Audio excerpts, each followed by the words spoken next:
पंकज ऊपर जा, मैं बेडरूम में जाता हूँ।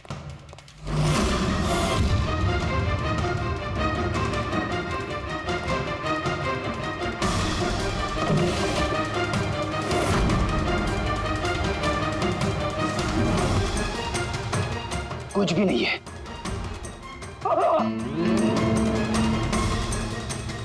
क्या चुभा है? सर, सर, तकिए के अंदर कुछ है। तकिए के अंदर?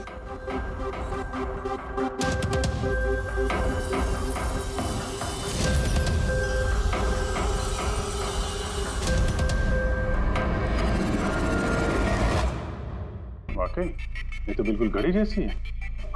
हाँ, ये घड़ी किसकी है और यहाँ तकिए में क्या कर रही है? मुझे क्या पता, जिस दुकानदार से तकिया खरीदा था उसकी होगी।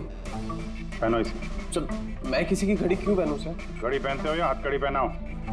अभिजीत एक काम करते हैं, पहले से घड़ी पहनाते हैं, हथकड़ी तो अपने आप लग जाएगी। हाँ, ला वो घड़ी निकाल। सर,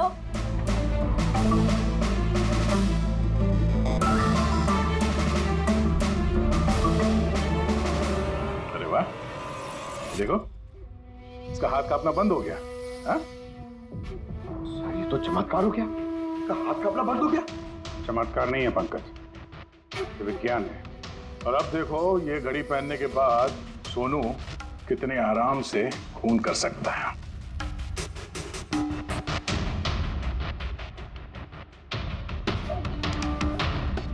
सर मगर ये घड़ी काम कैसे करती है सर? इसे सेटला कहते हैं पंकज। मोशन सेंसर और आर्टिफिशियल इंटेलिजेंस तकनीक से बनाई गई है ये घड़ी। ज्ञान सर, देखिए आपके पसंद के फूल, अफ्रीकन डेजी। आपको इस रंग के फूल बहुत अच्छे लगते हैं ना? सर ये बारिश भी बड़ी कमाल की चीज है। पिछले साल तो बिल्कुल भी नहीं और इस बार इतनी हुई कि कई जगह पर बाढ़ आ गई।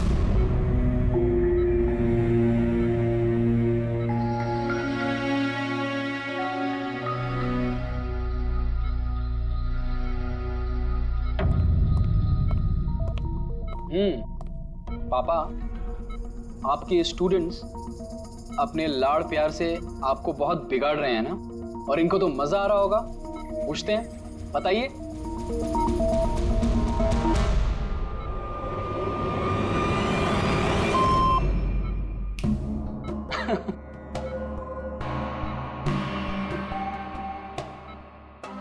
अरे ये मैले कपड़े हैं ना, लाइए मुझे दीजिए।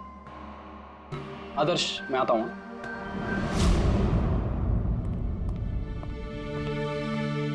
कैसी है सर की तबीयत? अच्छे हैं, इनफैक्ट बहुत खुश हैं, और खास तौर से सिर्फ आप लोगों की वजह से। अगर आप लोग रोज यहाँ नहीं आते तो ये बीमारी तो उनको खा ही जाती। लक्ष्मी भैया ऐसे मत बोलिए, ज्ञान सर तो हमारे पिता से भी बढ़कर हैं। बिल्कुल ठीक, और हमने जिंदगी में जो कुछ भी सीखा है वो सर की बदौलत ही तो सीखा है। हाँ, मगर फिर भी अगर आप लोगों का सहारा नहीं होता तो हम दोनों अकेले पापा जी की इतने अच्छे से देखभाल नहीं कर पाते।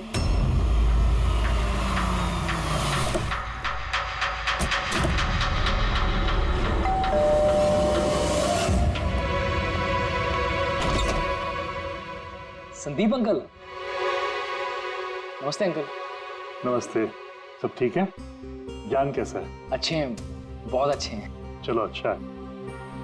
बेटा, ज्ञान के लिए ये लाया था।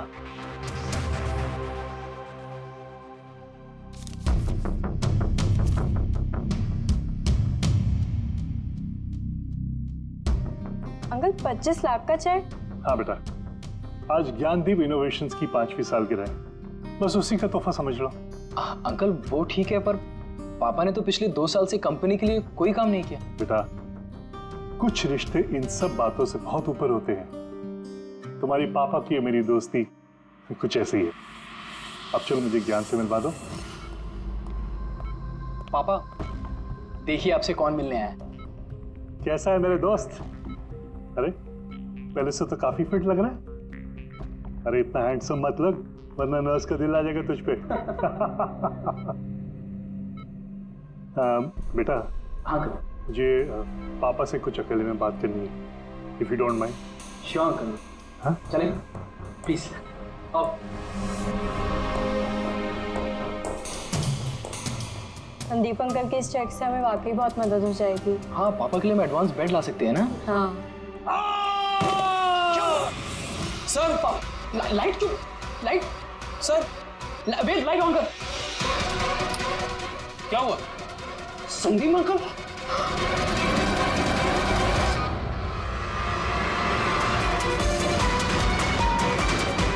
आई think is dead. Gyan sir, आप तो ठीक है ना? ये चाकू ज्ञान सर के हाथ में?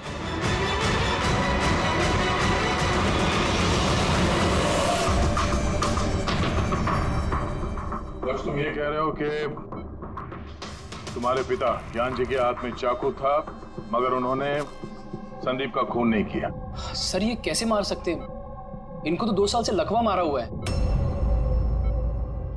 इन्हें CLIS है, कंप्लीट लॉक्ड इन सिंड्रोम।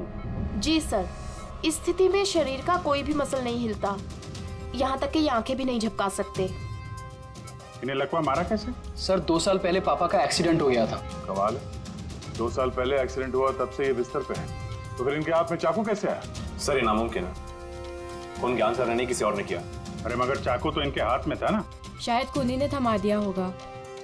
इसका मतलब है कि इस कमरे में ज्ञान जी और संदीप के अलावा कोई तीसरा आदमी भी था। नहीं सर, हम सब तो नीचे थे। हाँ सर, और कमरे में तो कोई भी नहीं था।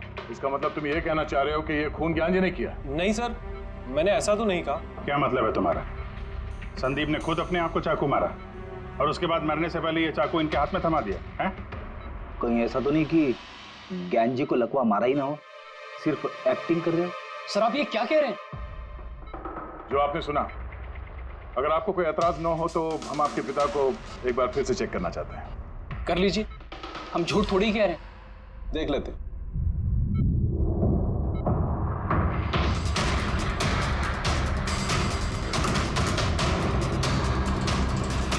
इनकी तो टांगों की मांसपेशियां टोटल एट्रोफिक हो गई है। एट्रोफी? मतलब यार यूं समझ लो कि टांगों की मांसपेशियां सिकुड़ गई हैं, एकदम जाम हो गई। मतलब अगर ये चाहें तो भी 1 इंच भी इस पलंग से हिल नहीं सकते। सर अब तो आपको यकीन हो गया ना कि मेरे पापा ढोंग नहीं कर रहे हैं? इतना तो तय है कि उस दौरान कोई तीसरा भी था यहाँ पे।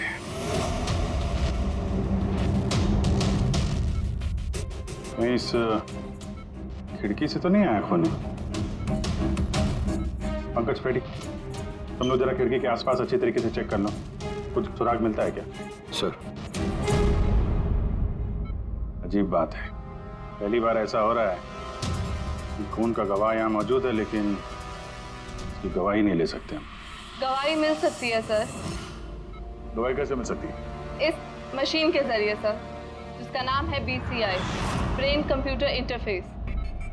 और सर, ये मशीन पैरालाइज मरीज की भावनाओं को हमें बता सकती है। कमाल है, ऐसा मुमकिन है? मुमकिन है सर। सर, ये मशीन खून के ऑक्सीजन फ्लो को पढ़कर मरीज की भावनाओं को हमें बता सकती है। जरा अच्छी तरह से एक्सप्लेन करो एक बार। सर मैं बताता हूँ। ये मशीन पहले मरीज के सर के खून के बहाव की जांच करती है, उसके बाद ये कैलकुलेट करती है कि अलग अलग परिस्थितियों में अलग अलग सवाल पूछने पर मरीज के सर में ब्लड सर्कुलेशन किस तरह से बहाव करता है।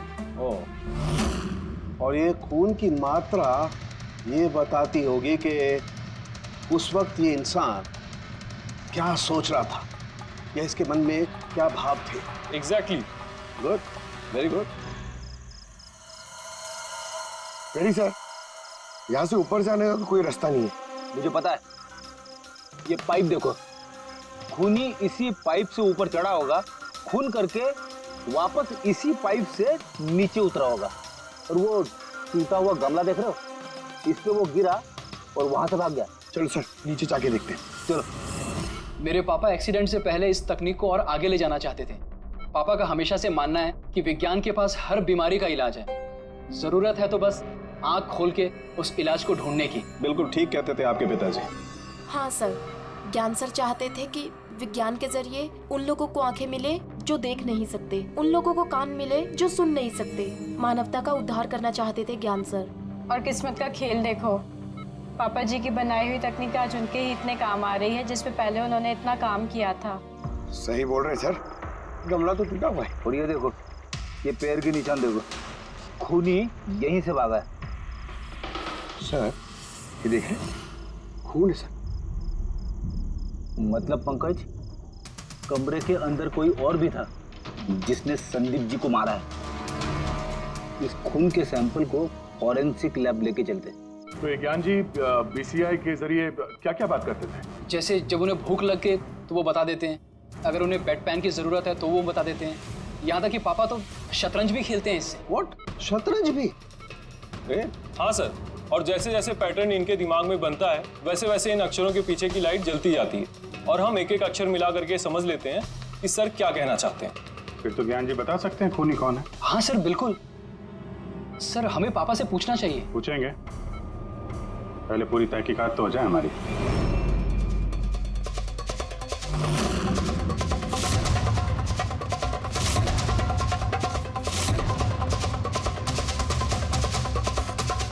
माता रिका, चाकू पर से कुछ मिला? और सिर्फ मिस्टर ज्ञान के उंगलियों के निशान मिले उस पर, और किसी के भी नहीं। तो खूनी ने शायद दस्ताने पहन रखे होंगे सर खून करते वक्त। मतलब खूनी खिड़की से कमरे के अंदर आया, फिर उसने संदीप को मारा और वो चाकू ज्ञान के हाथ में थमा दिया, और फिर लोग कमरे के अंदर आने से पहले ही उसी खिड़की में से भाग गया। सर ये भी तो हो सकता है कि खूनी कोई अंदर वाला ही हो। नहीं पूर्वी, घर में जितने भी लोग थे सर, उनमें से किसी के भी शरीर में कोई चोट या घाव का निशान नहीं था, और वो सूखा हुआ खून वो किसी बाहर वाले का ही है। लेकिन एक बात समझ में नहीं आ रही है दया, अगर खूनी बाहर का है तो उसे ये कैसे पता था कि संदीप ज्ञान जी से मिलने वाला है?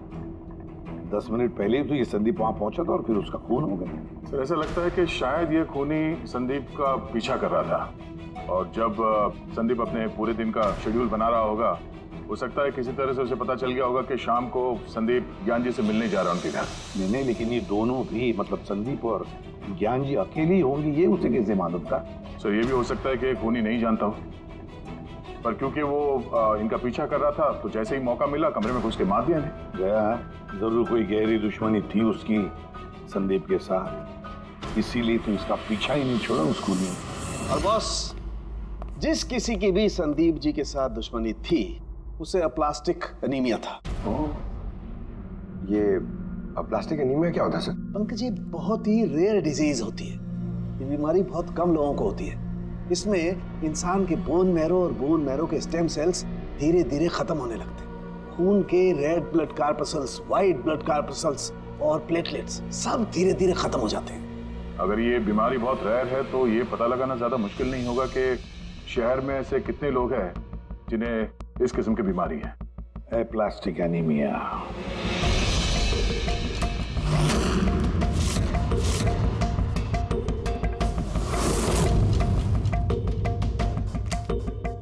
अरे कुछ मिला?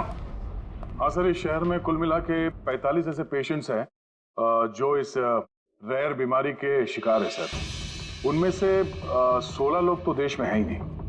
मतलब बचे 29?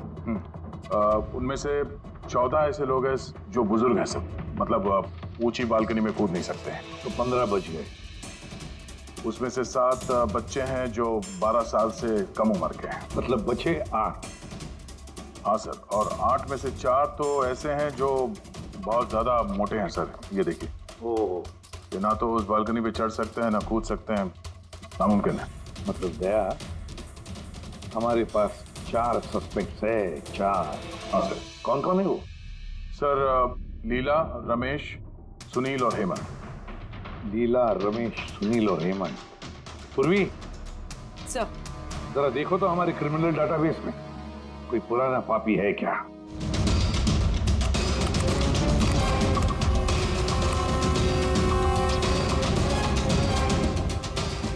मिल गया, रमेश। चोरी, हाथापाई, लोगों को इंजर्ड भी किया है। रहता कहाँ ये? सरोज नगर चौक। उठाओ इसे।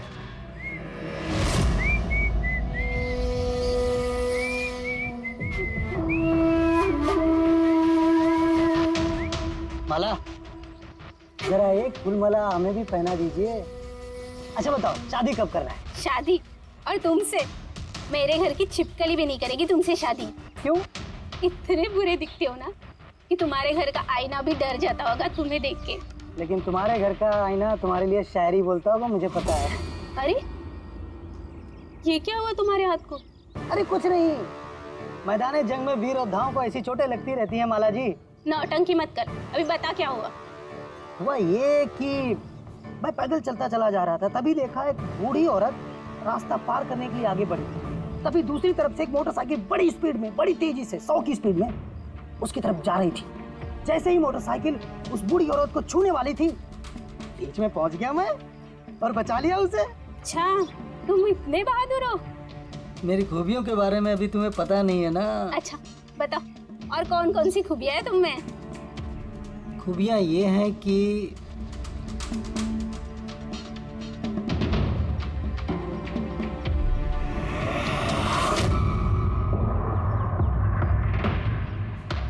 क्या हुआ?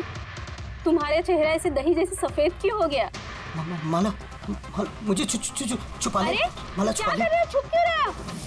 अरे क्यों छुप रहे हो? ये क्या कर दिया तुमने? रमेश, सारे फूल गिरा दिया मेरे। सर ये तो वही है।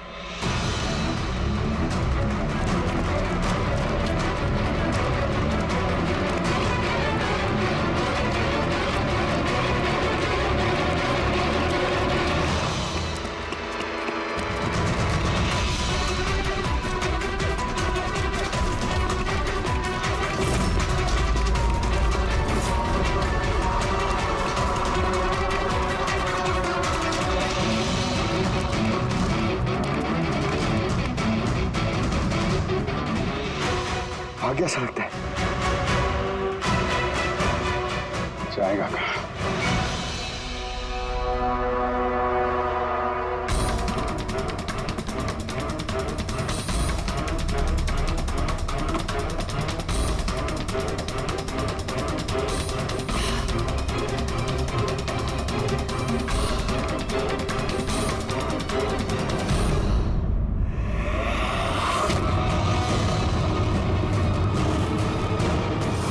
आजा आजा, तेरा ही घर है।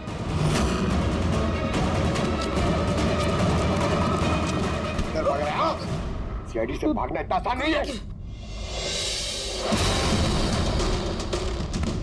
मेरी एक खासियत है, जब मुझे गुस्सा आता है मुजरिम का बुरा वक्त शुरू हो जाता है। का तो बुरा टाइम शुरू हो गया सर। कहाँ से लाया ये सब? हाँ? लाए नहीं साहब, खुद बनाया है। ये मशीन तूने बनाई है? बे चाय बनानी आती नहीं, मशीन बनाएगा? कहाँ से चोरी किया है? नहीं साहब, मैंने नहीं चुराया। सिर्फ चुराया नहीं है, खून भी किया तूने। किसका साहब? T117 MJ रोड, सुंदर नगर। यहाँ गया था ना तू? तेरे हाथ पे चोट लगी है ना, इसका थोड़ा सा खून हमें वहां पे मिला। मेरा नहीं था साहब। मेरा ही था। जिस हॉस्पिटल में तू इलाज कराता है ना, वहां मैच हो गया है। बचने का कोई चांस नहीं है। नहीं, सीधा फांसी। चोरी के लिए फांसी भी लटका दोगे? चोरी नहीं, खून, संदीप का खून। नहीं साहब, मैंने कोई खून नहीं किया, मैं तो बस वहाँ चोरी करने के लिए गया था। तूने इसका खून नहीं किया? ये बबुआ इस मुसीबत में फंस गए। कसम से सर, मैंने कोई खून नहीं किया। मुझे तो पता चला था कि वहाँ पर एक आदमी रहता है जिसे लकवा मार गया है। चोरी का सही ठिकाना समझा और वहाँ चोरी करने के लिए गया। मैंने किसी का खून नहीं किया साहब, मैं बस इसीलिए गया था वहाँ पे। मैं तो इसे जानता भी नहीं, मैं क्यों मारूंगा? क्योंकि संदीप ने तुझे चोरी करते हुए देख लिया, इसलिए एक जुर्म छुपाने के लिए दूसरा जुर्म। हाँ ये बात सच है सर कि मैं वहाँ गया था और संदीप ने देखकर मुझे चिल्लाया भी था, लेकिन जैसे वो चिल्लाया मैं डर गया और वहाँ से भाग गया। तो ये चोट कैसे लगी? ये जब संदीप मुझ पर चिल्लाया उसी समय लाइट चली गई और जैसे लाइट गई मैं बालकनी से नीचे कूदा और कूदने में ही चोट लग गई। कमरे में उस वक्त तुम्हारे सिवा कोई और नहीं था, तो तूने खून नहीं किया तो किसने किया? नहीं सर, मेरे अलावा कोई और भी था वहाँ। कौन?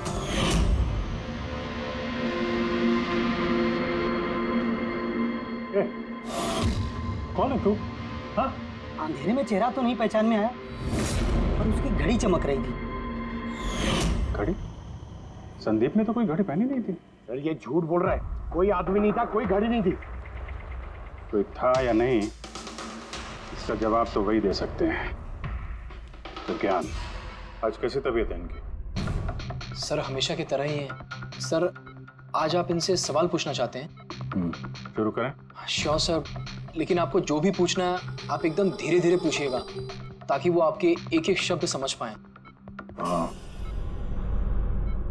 ज्ञान जी, ये रमेश है, ये एक चोर है। जिस रात संदीप का खून हुआ था ये यहाँ पे चोरी करने के लिए आया था। इसका कहना है कि उस रात इसने यहाँ पे किसी और को देखा था।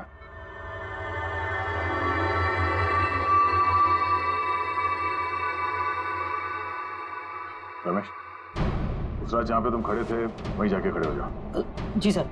सर मैं यहाँ से घुसा था और इधर आया और मैंने इधर देखा और जैसे मैं यहाँ पहुँचा देखा संदीप यहाँ पर है। संदीप ने मुझे देखा, मैं डर के पीछे मुड़ा और वैसे ही लाइट चली गई। यहाँ खड़ा था तो ज्ञान जी ने जरूर देखा होगा।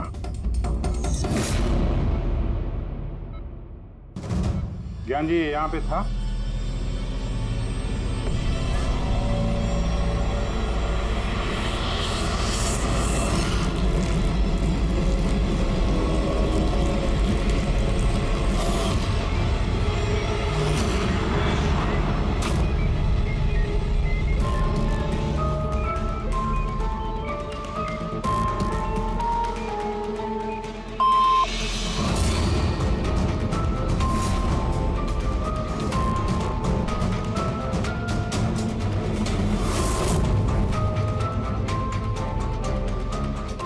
क्या रमेश ने खून किया था?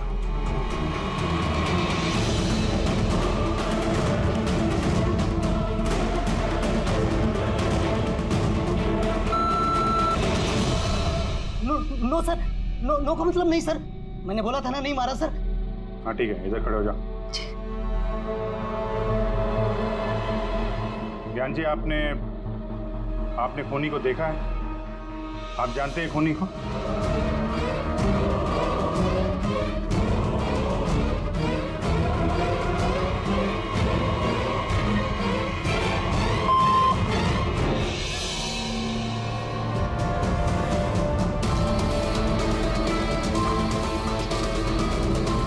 क्या खूनी इस वक्त यहाँ इस कमरे में मौजूद है?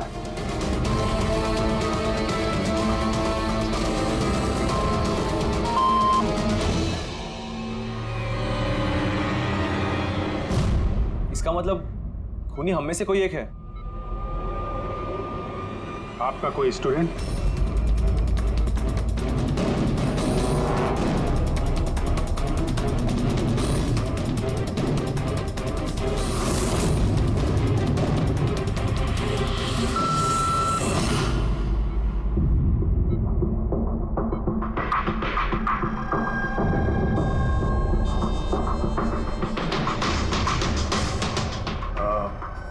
नर्स या वार्ड बॉय? इस सब में हमें क्यों घसीट रहे हैं आप लोग? आपने कुछ किया ही नहीं तो आप क्यों डर रही हो?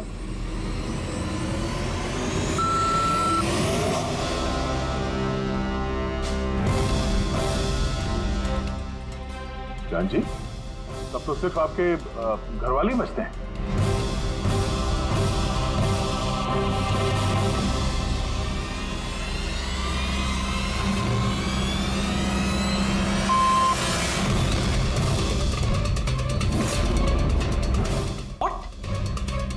पापा आप ये क्या कह रहे हैं? लक्ष्य, रिलैक्स, वहीं खड़े हो जाओ, खड़े हो जाओ वहीं।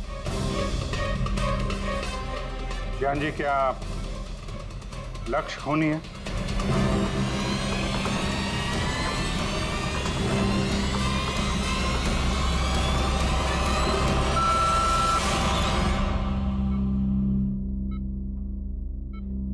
अब तो सिर्फ मैं बची हूँ, मैंने ही खून नहीं किया। ज्ञान जी क्या रीना खूनी है?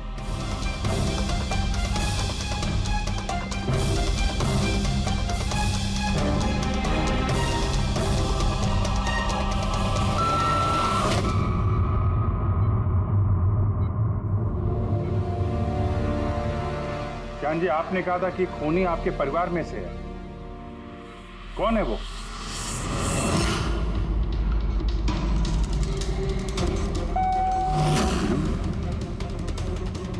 एम? आप में से किसका नाम एम से स्टार्ट होता है? एम ही मी, यानी मैं।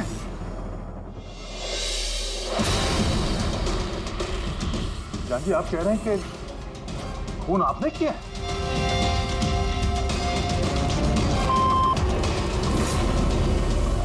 समझ में नहीं आ रहा ये ज्ञान कैसा खेल खेल रहा है हमारे साथ। कल के अखबार में न्यूज छपकर आएगी कि सीआईडी वालों ने खून के इल्जाम में किसी ऐसे आदमी को गिरफ्तार कर लिया जो 2 साल से पैरालिटिक है। 2 साल से। खूनी जरूर ज्ञान जी के आसपास का कोई है। वो उन्हें बचाने की कोशिश कर रहे हैं, पता नहीं क्यों। सारा इल्जाम सर पे ले रहे हैं सर वो। अगर कोई पास वाला आदमी हो तो वो चाकू ज्ञान के हाथ में क्यों देगा? किसी और के हाथ में देता जिस पर हम यकीन कर सकते थे। और सर, अगर किसी पे इल्जाम डाला भी है तो ये ज्ञान जी उसे बचा क्यों रहे हैं? जबकि ये संदीप जी उनके बहुत अच्छे दोस्त है, भाई से बढ़कर। वही तो, सबसे बढ़कर दोस्त, भाई से भी बढ़कर दोस्त। कुछ तो खटक रहा है दया। ये दोस्त है या दुश्मन? ज्ञान जी के बेटे ने बताया था कि संदीप जी उन्हें 2 सालों से लगातार पैसे भेज रहे थे। उनकी बीमारी में भी काफी साथ दिया था उन्होंने। और तो और सर, मर्डर वाली रात को संदीप जी 25 लाख रुपए का चेक लाए थे। अरे ज्ञान के घर वाले तो वही देखेंगे ना जो उन्हें दिखाया गया। अक्सर पर्दे के पीछे सच्चाई कुछ और ही होती है, कुछ और ही होती है। मगर सर, पर्दे के पीछे की सच्चाई तो सिर्फ ज्ञान जी जानते हैं, और वो तो सच बताने से रहे। ज्ञान जी सच्चाई नहीं बताएंगे तो क्या हुआ बॉस? उनका दिमाग तो सच्चाई बता सकता है। मुझे ज्ञान जी का दिमाग चाहिए। ज्ञान जी का दिमाग ला करके दो, फिर देखो चुटकियों में हम खूनी तक पहुंच जाएंगे बॉस। अब सालू के साहब, ये कैसी डिमांड कर दी आपने? अब किसी का दिमाग कैसे ला सकते हैं हम?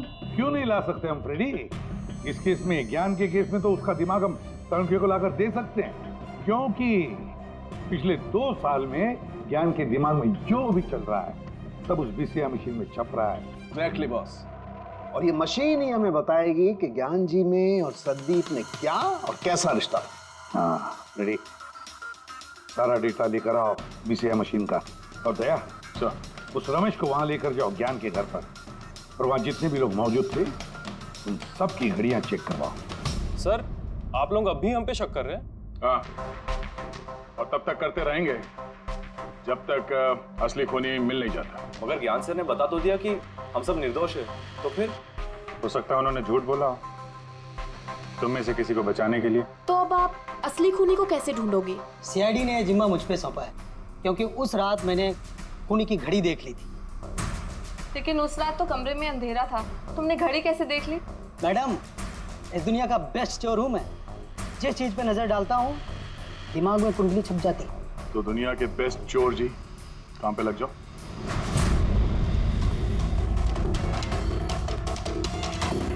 सस्ती, टिकाऊ, सुंदर, 11,000 रुपये। नहीं, ये नहीं।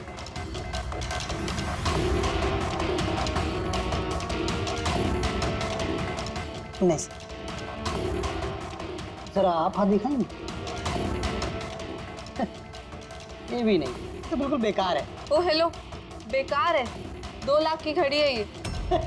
अरे मैडम, 2 लाख रुपए वाली की कॉपी है, ये डुप्लीकेट माल है। चूना भट्टी में इसका गोदाम है। 1500 रुपये में दिलवा दूंगा मैं।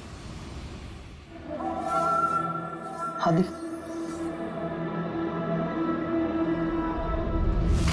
हाथ क्यों कांप रहा है आपका सुबह सुबह? नहीं सर, ये भी नहीं है। सर, एक्चुअली मुझे न्यूरोलॉजिकल प्रॉब्लम है।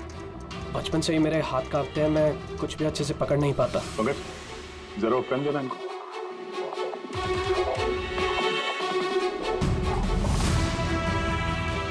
ठीक से पकड़िए हाथ। ये तो पेन भी नहीं पकड़ पा रहा है। सर, एक्चुअली ज्ञान सर मेरी यही प्रॉब्लम सॉल्व करना चाहते थे। वो इससे रिलेटेड रिसर्च भी कर रहे थे, लेकिन शायद किस्मत को ये मंजूर नहीं था, और ज्ञान सर की कार का एक्सीडेंट हो गया। हौसला रखो, इसका कोई ना कोई इलाज तो हो ही जाएगा। तुम देखो बाकी लोगों की घड़ी। नहीं सर, इनमें से किसी की घड़ी नहीं है। किसी के पास भी नहीं है? तो हो सकता है खूनी के पास एक से ज्यादा घड़ी है। उस दिन उसने जो घड़ी पहनी थी आज नहीं पहनी। हे भगवान, आप अब भी हम पर शक कर रहे हैं? पंकज, इस रमेश को लेके जाओ। दुनिया में जितनी भी घड़ी है, जितनी भी मॉडल की है, सब दिखाओ इसको। सर, जितनी भी घड़ियां, जितनी भी मॉडल, सब? हाँ, पता तो चले खूनी ने आखिर कौन सी घड़ी पहनी थी। एक मिनट इधर इधर।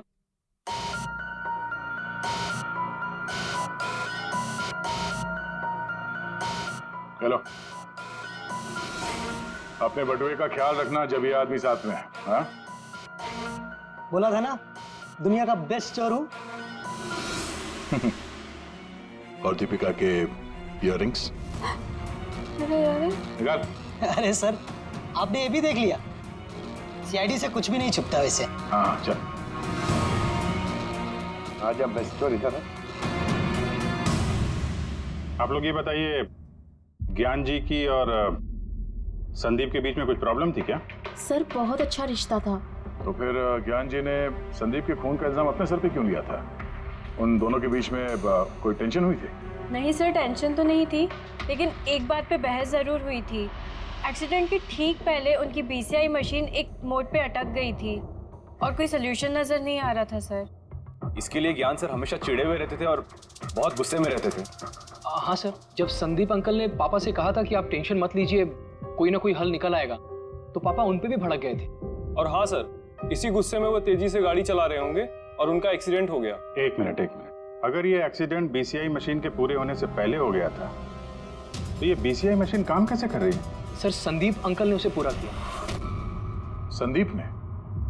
लेकिन वो तो कोई वैज्ञानिक था ही नहीं। हाँ, मगर पता नहीं सर, संदीप अंकल ने उस मशीन की अटकी हुई पहेली को सुलझा दिया था और पापा के एक्सीडेंट के 1 महीने बाद ही वो काम करने लगी और अब तो बहुत कामयाब है। कमाल है, ऐसा कैसे हो सकता है? एक नॉन साइंटिस्ट ऐसी कॉम्प्लिकेटेड मशीन कैसे चालू कर सकता है जिसे ज्ञान जी जैसे वैज्ञानिक शुरू नहीं कर पाए? शायद तुक्का लग गया होगा।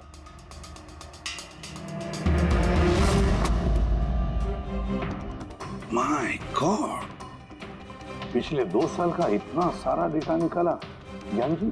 हाँ बॉस, और इस डेटा का सारा ताना बाना जोड़ करके ये पता लगाना पड़ेगा कि आखिर वो क्या चीज थी, क्या विचार था जो ज्ञान जी हमसे छुपाना चाहते थे। एक एक शब्द, एक एक अक्षर जोड़ करके उसका पैटर्न बना के पता लगाना पड़ेगा। चलो आ जाओ सब लोग, रेडी।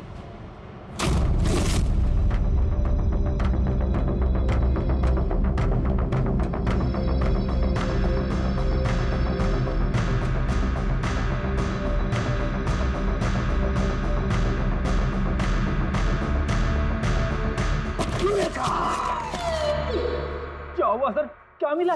पता चल गया कि आखिर वो राज है क्या, और इस राज में है एक विलन। मालूम चल गया कि कैसे ज्ञान जी ने एक एक अक्षर जोड़ करके उस वारदात को बयान किया है। अक्षर से बना शब्द, और शब्द से बना वाक्य, सेंटेंस। कितना वक्त लगा होगा ज्ञान जी को पूरी कहानी, पूरी असलियत इस तरह से बताने में?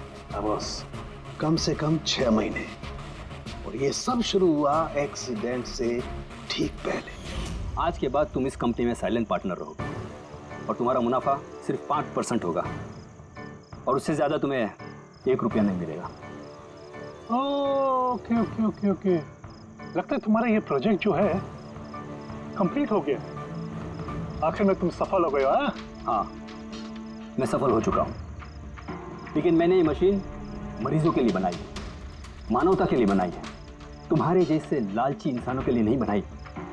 आज के बाद हम लोग साथ में काम नहीं करेंगे। मैं जा रहा हूँ, कॉफी के लिए भाभी जी को थैंक्स बोलते जाता हूँ।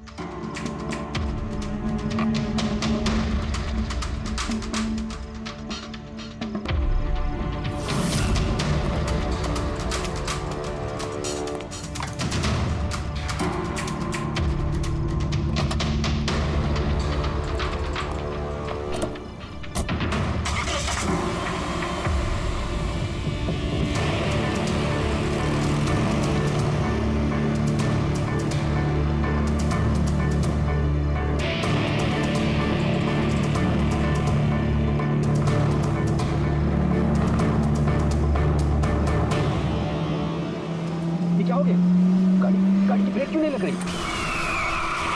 देखो क्या हो गया।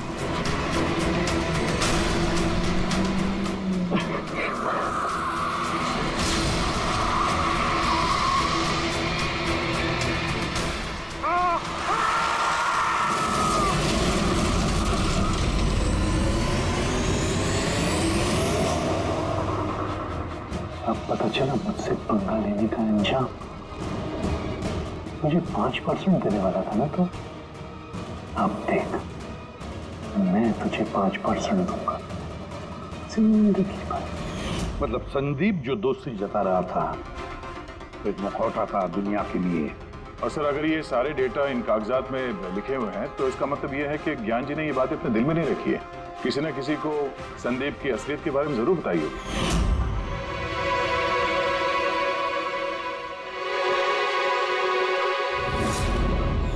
और ज्ञान जी ने जिस किसी को भी संदीप की असलियत बताई होगी, वही है हमारा मुजरिम, वही है संदीप का खूनी। पर सर अगर खूनी ज्ञान जी का बदला लेना चाहता था तो उसने वो चाकू ज्ञान जी के हाथ में क्यों दिया? वो उन्हें फंसाना चाहता था? नहीं पूर्वी, मुझे नहीं लगता ऐसा। खूनी ज्ञान जी के दिल को सुकून पहुंचाना चाहता था, उन्हें यह दिखाना चाहता था कि ज्ञान जी देखिए, मैंने आपके लिए संदीप को मार डाला, आपका बदला मैंने पूरा कर दिया। और फिर उसे बचाने के लिए ज्ञान जी ने यह सारा इल्जाम खुद अपने सर पे ले लिया। जब खूनी तक पहुंचने का एक ही तरीका है, वो घड़ी, वो रिस्ट वॉच जो रमेश ने देखी थी।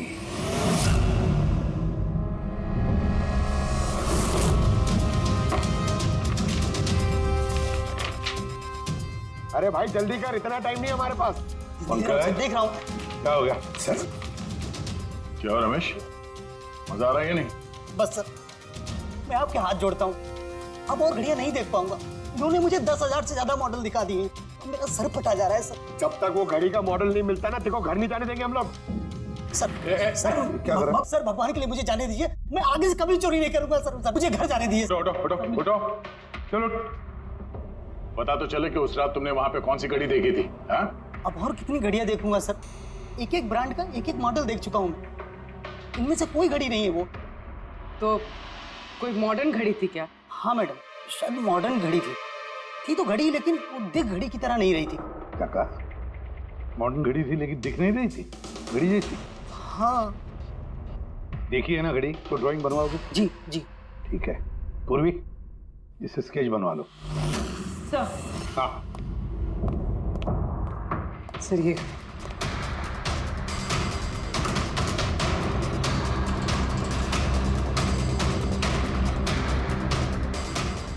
माय गॉड, क्या हुआ?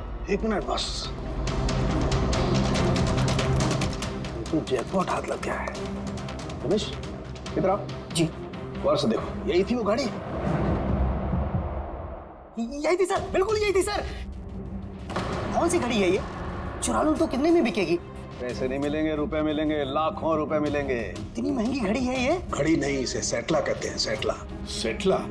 अब तो बॉस खूनी कौन है मैं ये भी बता सकता हूँ। कौन है खूनी? वो जिनको ट्रेमर की बीमारी होती है ना, उनके लिए है, हाथ कांपते हैं जिनके। सिर्फ एक मकसद था मेरा, बदला, और सिर्फ बदला। ज्ञान सर ने मुझे बीसीआई के जरिए सब कुछ बता दिया था। कसम खाता हूं मैं सर, मेरी जिंदगी की एक एक सांस पर आपके दुश्मन की मौत लिखी है। इसे आप मेरी तरफ से एक छोटी सी गुरु दक्षिणा समझना। उस दिन कंपनी की सालगिरह थी और हमें पता था कि संदीप वहां पर जरूर आएगा। हर बार की तरह वो ज्ञान सर के जले पर नमक छिड़केगा।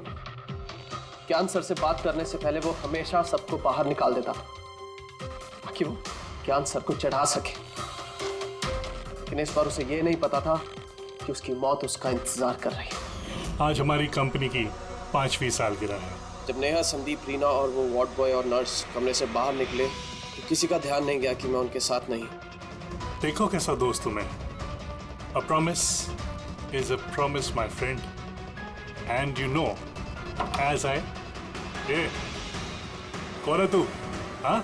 फिर मैंने बिजली बुझा दी और ज्ञान जी के सामने ही संदीप के सीने में चाकू घोंप दिया। और फिर मैंने चाकू से फिंगरप्रिंट मिटाए और ज्ञान सर के हाथ में चाकू थमा दिया। और इससे पहले कि उन्हें कुछ पता चलता उन्हीं के साथ में शामिल हो गया। प्लान तो अच्छा था तुम्हारा, पर बुरी किस्मत, रमेश वहां आ गया चोरी करने और उसने तुम्हारी ये घड़ी देख ली। वैसे भी सर, कुणाल छिपाए का छिपा, रमेश नहीं भी आता तो आज नहीं तो कल आप मुझे पकड़ ही लेते। इतने ही समझदार हो तो फिर ऐसा गुनाह किया क्यों? ज्ञान सर का कर्ज चुकाने के लिए। ये घड़ी सिर्फ घड़ी नहीं, मेरे जैसे इंसान के लिए नई जिंदगी है। ये जिंदगी मुझे ज्ञान सर ने दी। उन्होंने मुझे हौसला दिया कि मैं भी विज्ञान के क्षेत्र में तरक्की कर सकता हूँ। तो जैसे उन्होंने तुम्हारी बीमारी का समाधान निकाला था, तुम भी ऐसा कुछ करके समाज की भलाई के लिए काम करते। मगर तुम उजाले की तरफ जाने के बजाय अंधेरे की तरफ चल निकले। और इतने गहरे अंधेरे की तरफ जहां उम्मीद की एक किरण भी नहीं है। अगर कुछ है, सिर्फ और सिर्फ फांसी का फंदा।